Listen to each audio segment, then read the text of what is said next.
4억 2,500만. 여러분, 혹시 이 어마어마한 숫자가 뭘 의미하는지 짐작이 가시나요? 놀라지 마세요. 이건 바로 CJ 대한통운이 2026년 1분기, 그러니까 단 3달 동안 배달해낸 택배 상자의 개수입니다. 진짜 엄청난 규모죠? 그런데 말입니다. 이렇게 역사적인 수준으로 수많은 상자를 쉴 새 없이 날랐는데도 정작 시장의 반응은 어딘가 좀 싸늘합니다.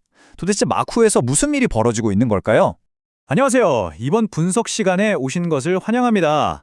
오늘 우리가 함께 팍팍 파헤쳐볼 주제는 바로 CJ 대한통운의 최근 1분기 실적 발표에 숨겨진 흥미로운 모순, 이른바 성장의 역설입니다. 겉으로 보면 모든 게 완벽해 보이지만 한꺼풀 벗겨보면 굉장히 복잡한 퍼즐에 숨겨져 있거든요. 자, 그럼 본격적으로 들어가 보겠습니다. 오늘 우리가 짚어볼 핵심 포인트들입니다. 1분기 실적의 역설부터 시작해서 물동량과 매출 기록, 수익성 퍼즐, 글로벌 성과 대 물류 비용, 목표 주가 하락의 이유, 그리고 향후 회복 전망까지 순서대로 쭉쭉 가보시죠. 첫 번째 파트입니다. 1분기 실적의 역설, 상자는 늘었는데 왜 이익은 줄었을까요? 진짜 재밌는 건 바로 이 극명한 대비예요. 한쪽을 보면 완전 대박이거든요. 매출액은 작년보다 7.4% 뛰었고 택배 물동량은 무려 12.6%나 늘어났습니다. 회사가 그 어느 때보다 미친 듯이 잘 돌아가고 있다는 뜻이죠. 근데 반전을 볼까요?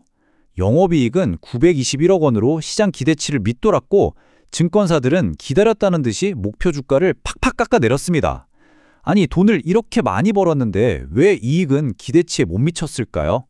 메이저 증권사들, 예를 들어 삼성증권이나 하나증권의 최신 리포트를 보면 이 상황이 아주 뼈 때리게 분석되어 있습니다. 요약하자면 이래요. 매출이 3조 2천억 원을 넘기면서 외형은 엄청나게 컸다. 근데 덩치를 키우고 내실을 다지느라 이런저런 비용이 많이 깨져서 남는 장사를 크게 보탰다. 딱 이런 진단인 거죠. 두 번째 파트로 넘어가 보죠.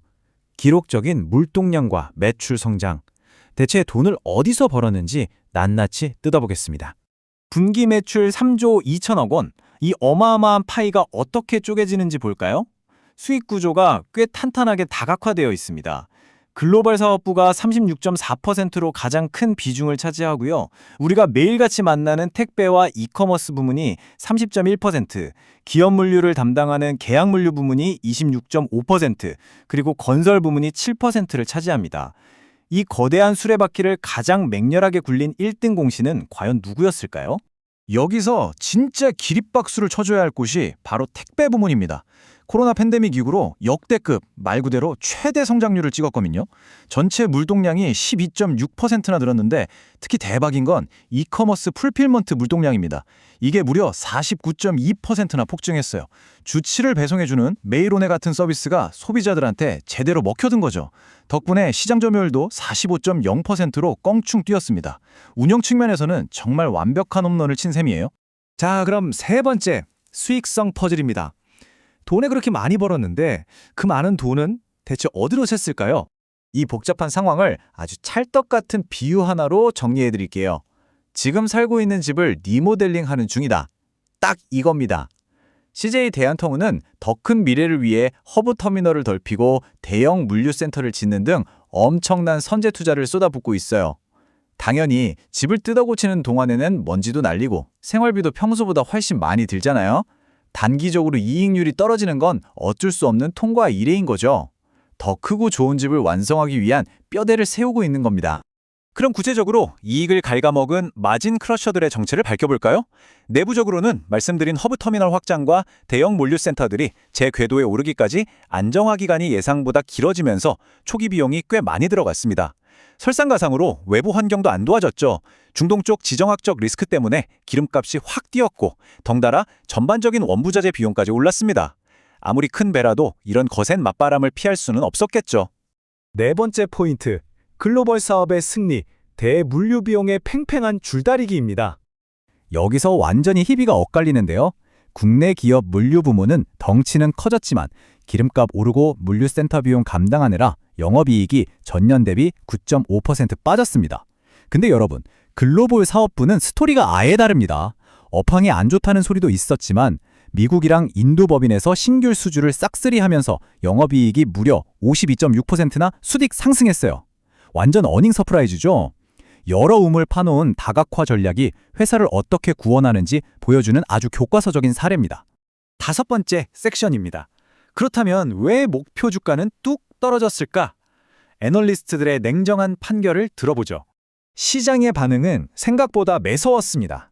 16만 5천 원까지 콧대 높게 부르던 목표 주가들이 실적 발표 직후에 일제히 12만 원에서 13만 5천 원 선으로 쫙 미끄러졌어요. 아니, 매출도 오르고 미래를 위해 투자하는 중이라는데 시장의 눈높이는 왜 이렇게 싸늘하게 식어버린 걸까요? 기업 가치를 끌어내린 주된 이유들을 정리해보면 이렇습니다. 일단 밸류에이션 척도를 좀 짜게 줬어요. 글로벌 경쟁사들 대비 20%나 할인된 11배 수준으로 낮춰 잡았거든요. 왜냐하면 전체적인 이커머스 시장 성장이 예전만큼 뜨겁지 않다는 겁니다. 게다가 자체 배송망을 빵빵하게 갖춘 대형 유통 플랫폼들이 택배 물량을 쏙쏙 흡수하고 있다는 것도 무시 못할 위협이고요. 무엇보다 결정적인 건 앞서 말한 그 리모델링 투자가 진짜 돈으로 돌아오는 시점이 당초 예상보다 뒤로 좀 밀렸다는 점입니다. 투자자들은 기다리는 걸 제일 싫어하니까요. 자, 드디어 마지막 6번째 파트입니다. 미래 전망, 과연 회복으로 가는 길은 어떨까요? 전문가들이 그리는 타임라인을 한번 따라가 보겠습니다. 단기적인 성장통에서 하반기 수익 대폭발로 이어지는 징검다리죠. 2026년 상반기까지는 일단 점유율 늘리고 인프라 다지는데 꾹 참고 돈을 씁니다. 그러다 중반기로 넘어가면 슬슬 그동안 올랐던 원부자재나 육아 비용을 고객 단가에 반영하기 시작하는 거죠. 그리고 마침내 하반기, 드디어 투자해둔 허브 터미널과 대형 물류센터들이 미친 듯이 효율을 내기 시작하면서 묵직한 이익이 찍히는 진짜 수학의 계절에 진입한다는 분석입니다. 자, 오늘 분석을 마무리하면서 여러분께 이 질문을 던져보고 싶습니다. CJ 대한통운 하반기에 엄청난 폭발을 위해 지금 웅크리며 튼튼한 기초를 다지고 있는 걸까요? 아니면 묵직한 비용 청구서가 생각보다 오래 발목을 잡을까요? 한 가지 확실한 건 이제 시장은 단순히 얼마나 많은 상자를 나르냐를 넘어 그 상자를 얼마나 효율적으로 남는 장사로 나르느냐를 지켜보고 있다는 겁니다. 우리가 다음 분기 성적표를 두 눈 크게 뜨고 지켜봐야 할 이유가 바로 여기에 있죠. 오늘 준비한 분석은 여기까지입니다. 함께해 주셔서 감사합니다.